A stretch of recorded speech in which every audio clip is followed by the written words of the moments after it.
Hey guys, what's going on? ZeroArmada here, bringing you another awesome patch minute video. Version 1.200. Mostly bug fixes, mostly balance changes for this patch. Nothing really new in terms of new content, but Net War is now available on the map Containment. So they're kind of slowly but surely easing in new maps for Net War. Containment's the first map, kind of see how that works out, and maybe if that's successful, we'll probably see more maps on Net War available. Because if you've been playing before, you probably know that Net War is only playable on offshore. Now Containment, of course, but we'll kind of see how that pans out. Balance changes. The breech-loaded pistols incendiary flare ammo has been increased by 1. The scatter shot ammo has been increased by 2. Self-explanatory for the most part. Explosive tomahawk and stun shurikens and melee damage have been reduced to 175 damage. Bullpup got a little bit of a boost. Run speed has been increased from 0.2 to 0.35. Range has been increased from 35/85 to 35/95. A little bit more range. Bullpup's kind of more of a versatile weapon, so it's kind of broadening the scope of how far you can go with the bullpup. It's not really that good close range, so you're kind of limited. So just to kind of see a little bit more range and a little bit more versatile use for the bullpup is kind of a good thing, and hopefully encouraging for its viability against other weapons.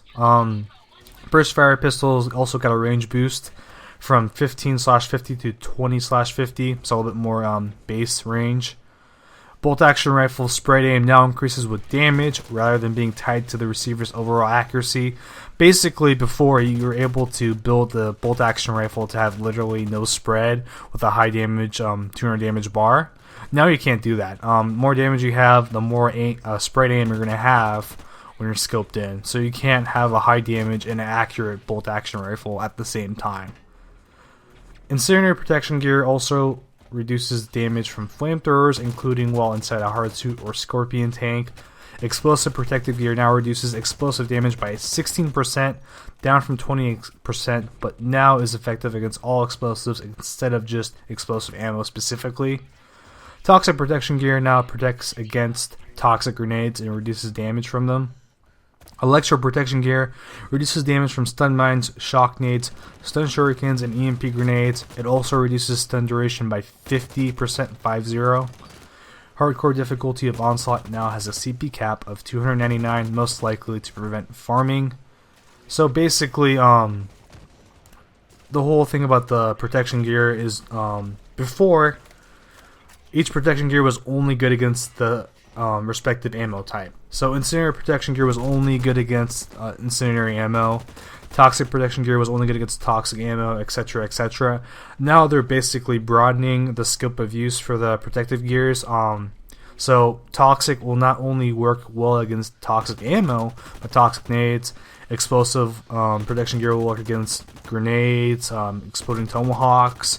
So they broaden the range of that, and so it's a little bit more versatile, and hopefully a lot of people will be kind of happy with that, and try it out and see how much of a difference it actually does make, because it does make a huge difference against some of the available gear items that you can counter it with. And moving on to bug fixes. Clicking begin game multiple times will no longer spawn multiple copies of your character, and this basically eliminates the clone glitch bug that has been kind of prevalent since the Onslaught update. Remove Turkey from the region selection.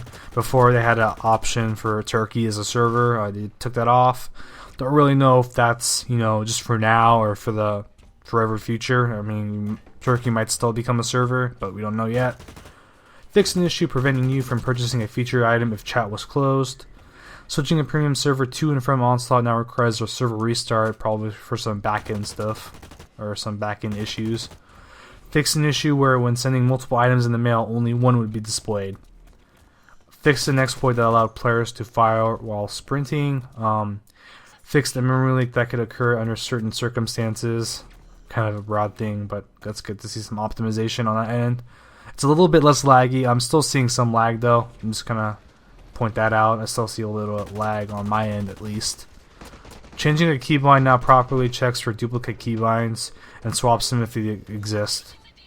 Hacking while crouching no longer causes you to stand up while toggle crouch is disabled. Silver filter playing is no longer cut off in certain instances. Fix the bug that could cause undefined menu state. It's kind of Kind of something a little bit vague. Don't really know what that means. Probably something with the menu, of course, but don't really know. That can apply to anything, really. It is no longer possible to set or change premium server mutators for Onslaught. That's probably to prevent farming. Fix an issue that could cause duplicate bombs to spawn in Search and Destroy, which was kind of an annoying issue, but that's taken care of, so that's really good. Placing turrets between Onslaught rounds will no longer erroneously complete the current wave. So probably another thing that people were using to farm.